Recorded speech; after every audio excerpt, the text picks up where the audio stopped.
Kids.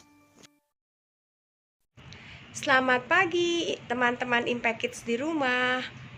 Wah, senang sekali bisa bertemu dengan teman-teman sekalian. Dan pagi ini aku mau ngajak teman-teman untuk merenungkan firman Tuhan yang diambil dari 1 Yohanes 2 ayat 15 sampai 17. Nah, kita mau berdoa terlebih dahulu ya.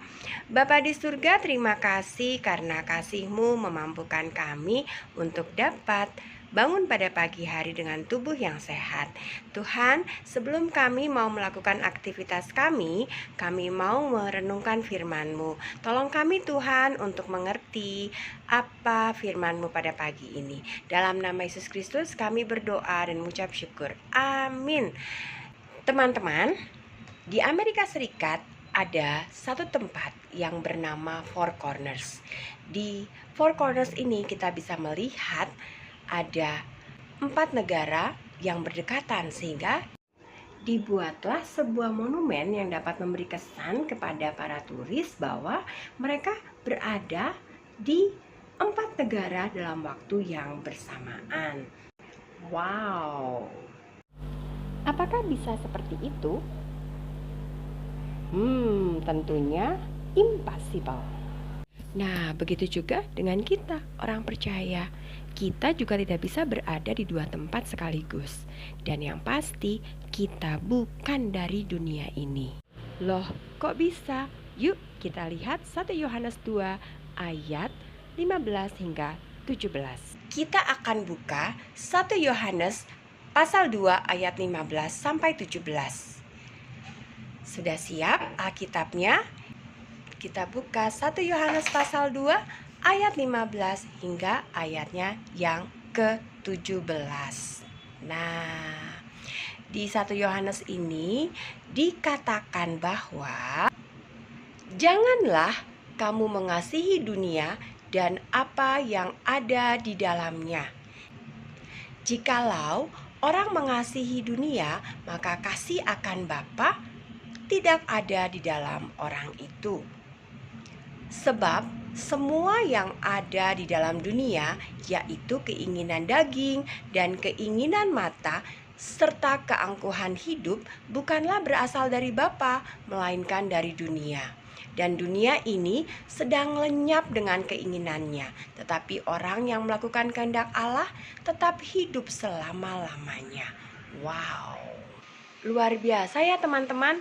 Ternyata kita bukan berasal dari dunia, dan dunia bukanlah rumah kita.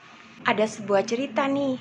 Seorang duta besar diutus ke sebuah negara yang sangat berbeda dari negara asalnya. Berbulan-bulan lamanya ia harus beradaptasi dengan bahasa dan budaya di sana.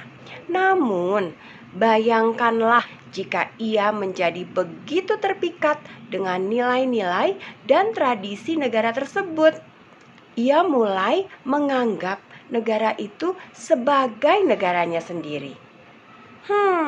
Menurut teman-teman, apakah ia masih dapat menjalankan tugasnya sebagai duta besar sebagaimana mestinya?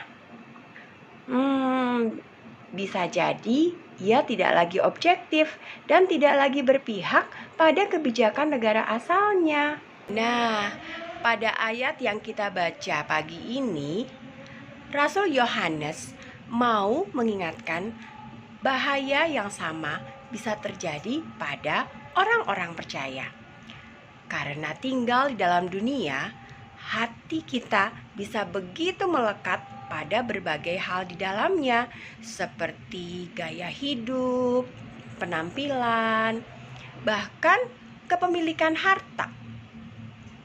Rasul Yohanes sedang berbicara tentang kondisi hati saat umat Tuhan menanggapi apa yang ada di sekitarnya. Kondisi hati yang menganggap bahwa apa yang ditawarkan dunia jauh lebih baik dari apa yang ditawarkan Tuhan. Dan tentu saja teman-teman, itu anggapan yang keliru. dunia yang hanya sekelumit dari ciptaan Tuhan tidak akan bertahan. Tidak ada salahnya sih menikmati hal-hal baik yang Tuhan sediakan selama kita hidup di dunia. Namun, entah itu musik, film, teknologi, pakaian, jabatan, ataupun yang lainnya, ketika itu mulai menjadi tuntutan dan kebahagiaan kita bergantung kepada pemuasannya, waspadalah. Nah, kita sedang mengasihi dunia lebih dari Tuhan kalau begitu, dan jelas akan kehilangan hal-hal terbaik dari Tuhan. Teman-teman, kita tidak diutus ke tengah dunia ini untuk menyerupai dunia, tapi untuk menunjukkan bahwa Tuhan lebih berharga dari dunia. Mari kita berdoa. Bapa, terima kasih untuk firman-Mu pada pagi ini yang membuat kami mengerti bahwa kami harus serupa dengan-Mu, bukan serupa dengan dunia. Tolong kami Tuhan untuk dapat selalu memancarkan kasih Tuhan kepada setiap teman-teman kami, dan kami boleh memberitakan keselamatan bagi mereka. Dalam nama Yesus Kristus kami berdoa dan mengucap syukur. Amin. Nah teman-teman, sekian Impact Kids pada pagi ini. Sampai jumpa.